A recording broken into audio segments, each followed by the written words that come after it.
Good morning. Welcome to Capstone Day.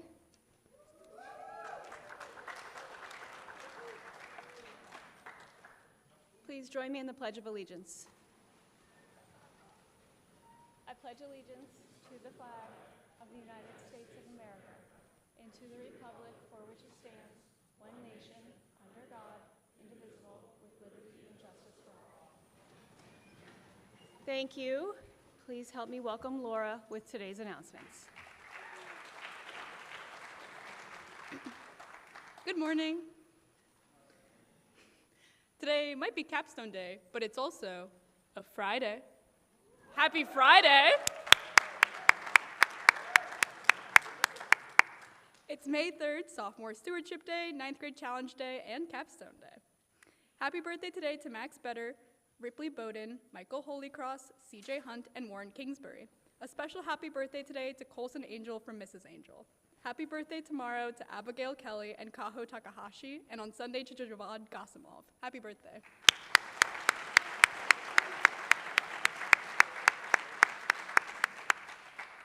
Today we have varsity boys lacrosse at Spalding, 4:30. Please dismiss the team at 1:45.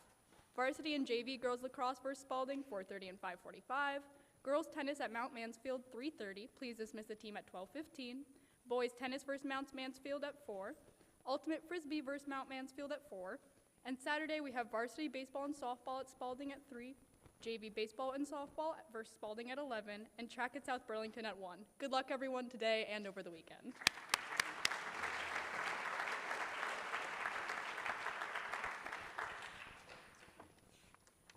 Some late announcements. Girls tennis lost to South Burlington 6-1 on Wednesday. Ivy Pavick won her matches 8-6 and 6-2. Varsity softball beat Missisquoi. Did I say that right, Mrs. Biggie? Close enough. Varsity softball beat them anyway, 3-0, with 14 pop flyouts and 0 errors. Cassidy Kittredge had 5 hits in 7 innings, and Lily Gary Wright went 1-2 with a double and 1 run. Varsity baseball beat Rice 5-0 yesterday. Rex Hauser, Cam Dwyer, and Nate Cushing all went 1 for 3 with 1 run each. The JV team also beat Rice 4-0 with Isaiah Christie pitching a complete shutout. Varsity girls lacrosse played another tough game against Burlington, losing 12-10. Meredith Rogers scored 3 goals, and Devlin Murphy scored 5 for the team. Bennett Krantz and Maggie Langless each scored a goal for the team. Ella Blanchard and Amelia Clark had a combined 16 saves on goal. The JV team beat Burlington 8-7 with Willa Davis leading the scorers with 2 goals. And finally, at the 8-team meet at Essex, Emmett Johnson won the 800-meter, Cape Clements won the high jump, and Kian Knott won the triple jump. The 4x800 relay of Nathaniel Bernier, Brennan O'Farrell, Joel and John Thornton Sherman also won the event. The boys won the meet. The girls were led by Riley Strome's win in the 300 hurdles and a win in the 4x400 relay by Lola Ide, Claire Stevenson, Eiley Stratton, and Avon Thomas as the team placed second to Essex. Congratulations to all our student athletes.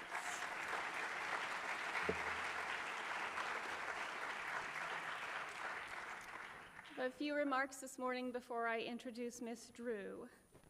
To our capstone presenters, as Dr. Howell shared yesterday, some wondering, concern, or spark of joy led you to your capstone project.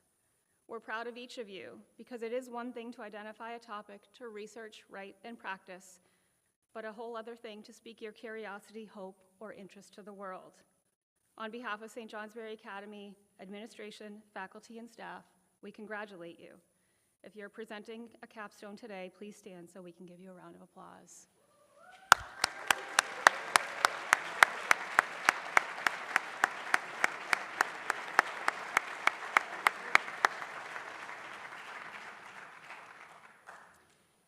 So you may realize by now that my connection to gratitude is akin to Dr. Howell's connection to poetry, so I want to give some thank yous this morning. Thank you first to the staff of the library for their support of your work today, and a special thank you to Mr. Moore for his unending enthusiasm for research and inspired support for so much of what you've done to get here today. Thanks to the faculty and staff who are leading a venue and scoring presentations today. Thanks to your teachers and advisors, seniors, who have looked out for you for 4 years. I know they're incredibly proud of you. They so clearly believe that each and every one of you has a talent, whether it's obvious or undiscovered. Thank you to Dean Huntington, who beams with pride at what each of her seniors has accomplished. It's a really special day for you today, and I know that. Thank you to Mr. Zhao and our facilities folks who have moved podiums and organized seating across multiple venues. That is a lot of work, and we're so grateful for them. To Mr. Ford up in the booth and our AV interns, thanks for making sure that each of our presenters have what they need to have their hard work be heard. And my final two thank yous are to a pretty incredible duo who truly represents what it means to be a team, Ms. McManus and Ms. Drew. Ms. McManus, thank you for your meticulous, thoughtful planning and consideration of all of our capstone students and their needs, because you thought of each and every one of them as you worked with them this semester. And Ms. Drew, thank you for all the ways, big and small, you've made Capstone special with your inspired leadership, love of learning, and passion for teaching. Thank you for trusting each of our students to make their capstone their own, because that's what makes today so remarkable in my mind. And with that, it's my pleasure to welcome Ms. Drew.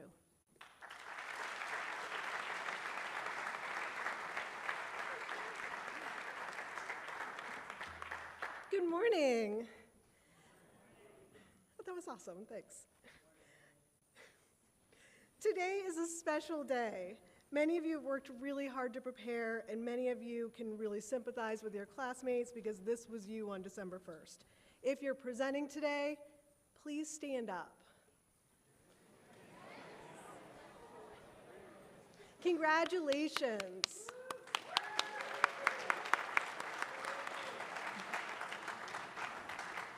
You might be nervous, I know, but being nervous doesn't mean uncomfortable. It doesn't have to mean uncomfortable. So I challenge you to rename that feeling. Not nerves, not stress, anticipation, adrenaline. You're ready to come out of the gate. Think about it like the game you've been practicing for, the performance you've been preparing for, the level you're about to clear. You might remember that, I'm going to turn off the sound.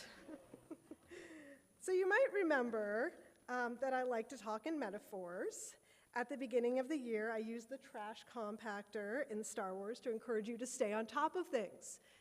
That may have been a little bit on the nose. Today, I want to tell you a quick story about an event called the Palio, held twice a summer in Siena, Italy. The Palio is a horse race that's been happening since the Middle Ages. That's me at the July 2015 Palio. There's a lot of people there. It's not a medieval reenactment. It's not a tourist attraction. It's a cultural ritual that the Sienese take very seriously. Siena is a relatively quiet city. It's small, contained, it's a bit of a maze, but once you get the rhythm of the city, it's easy to navigate. But during the Palio, the city transforms into a mad labyrinth.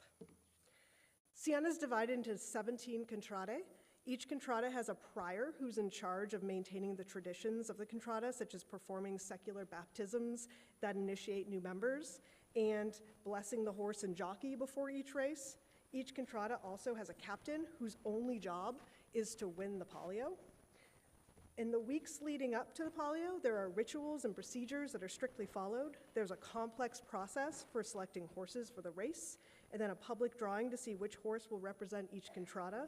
A child draws a name of a horse, and another child draws a name of a contrada, and then they're matched. Once the contrada has a horse, some really important decisions are made very quickly by the captain. If a contrada drew a horse known for doing well in the Palio, they will draw on contrada reserves and hire a really good jockey. This money might be saved from other Palio winnings, or it is drawn from contrada member accounts. Members of the contrada will pledge an amount of money, and the contrada captain is authorized to draw the money directly from their bank accounts in the event that he needs it to win a Palio. Throughout the next few days, the preparations are made and test runs are done, and daily life is completely disrupted. Contrada parades randomly pop up and march all over the city, like that one.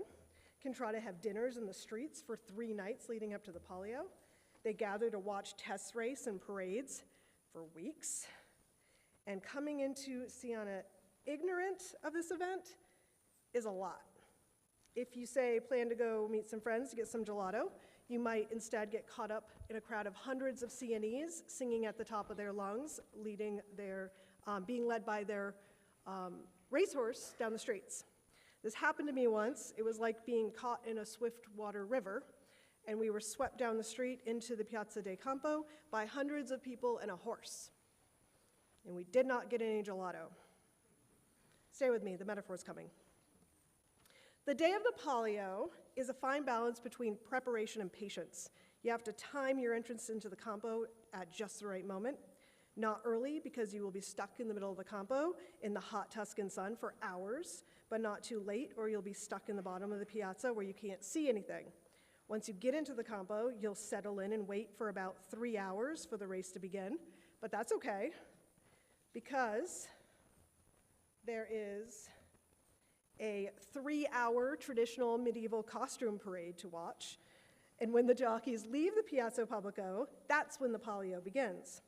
They line up on the starting line in an order called out by random draw, and one horse and jockey are all positioned by the starting horse. The race begins when that starting horse crosses their starting line. This horse isn't in a great position to win the Palio, but they have the power to start the race. So if that contrada made some deals to slow down another contrada, they might do something like start the race when a horse is facing in the wrong direction. When the race starts, the horses must be in the right order, and the horses and jockeys kind of dance at the start line to find a good starting position, not backwards and not behind someone, but they can't cross that certain line until the starting horse crosses it. So this results in many, many, many false starts, over and over and over. There's an official in charge of starting the race, and he directs the jockeys to get back in line, so you hear him call out the order and then scold the jockeys for not being in line. This pretty much goes like this. Onda, Torre, Tartuga. No, Torre, Tartuga, Tarafra. Ragazzi, no. Onda, Torre, Tartuga. And then they start, and it's a false start. And then they line up again. And this can go on for an hour or more. An hour. The race lasts for 90 seconds. The problem with those of us unfamiliar with the Palio is that we think that the race took an hour to start, when in fact, everything happening between when they left the Piazza Pubblico and when the horses crossed the finish line is part of the action. The race is just the celebration of that work. It's a community celebration. All members of the community have a role, and they all rally together to support the common effort. They contribute skills, resources, encouragement, and they show up on the big day to cheer. Those of you presenting today, this is your Palio. You've done a lot of work, and others have contributed to help you. There's so much more to your capstone than a quarter hour sharing your work. But this time today is your celebration. It's still work, the race is still difficult and nerve-wracking, but it's the exciting part. Be excited, be proud of your work. The contrada that wins the Palio will parade through the streets, celebrating their victory for weeks following the race. People will embrace in the streets and huddle around displays and storefronts looking at photos of the day, and they proudly display their contrada colors. It's community in the most fundamental sense. Juniors and seniors who aren't presenting today, we're surrounding your classmates to support and celebrate their work. They worked so hard, so we want to be the audience that they deserve. Many people worked incredibly hard to make today happen. I want to thank Mr. Doug Urey, Mr. Zhao, and the facilities team, the Lexington team. A huge thank you to Mrs. McManus, Mr. Ford, our administrative team, Ms. Hanson, our venue leaders, evaluators, our NHS and AV volunteers, and of course, your capstone teachers. And the many, many others of you who jumped in to offer help and support. Thank you.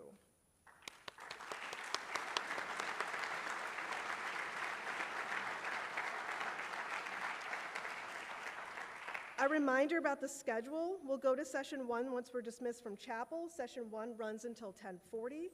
If you're assigned to Fuller Hall, Fuller Classroom, that's downstairs, the construction trade shop, Brantview, and Morse, for session 2, then you'll go directly there after session 1. Your session 2 runs from 10:50 to 12:15, and then you'll go to lunch from 12:15 to 12:50.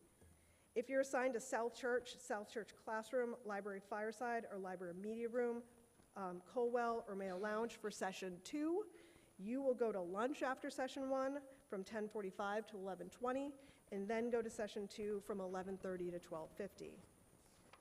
We'll all be back on the same schedule for session 3 from 1 to 2:35. The capstone department would like to begin a tradition of recognizing outstanding capstone projects, and we'd really love your input. At the end of each session, a QR code will be displayed, and there'll be paper ones circulating as well. If there was a project in that session that was particularly captivating to you, we'd like you to scan that code, enter your name and venue, nominate that student and their project, and then briefly tell us why you found it so outstanding and interesting. You don't need to nominate someone every single session, but we do hope that your interest is captured by presentations throughout the day. So please learn, support your peers, respect their work, and be curious. It's important that we get to our venues on time, so please be there by 8:50, 8:55, depending if you're at the end of the dismissal, and check in with the teachers and the students taking attendance immediately, so you'll see them, so go find them. Athletes, if you're being dismissed early for a game, the lead teacher in your venue will let you know when to go to make sure that you're not going during a presentation. You want to go in between presentations. So, first, thank you to our faculty and our AV techs and NHS volunteers, and you may leave for your venues.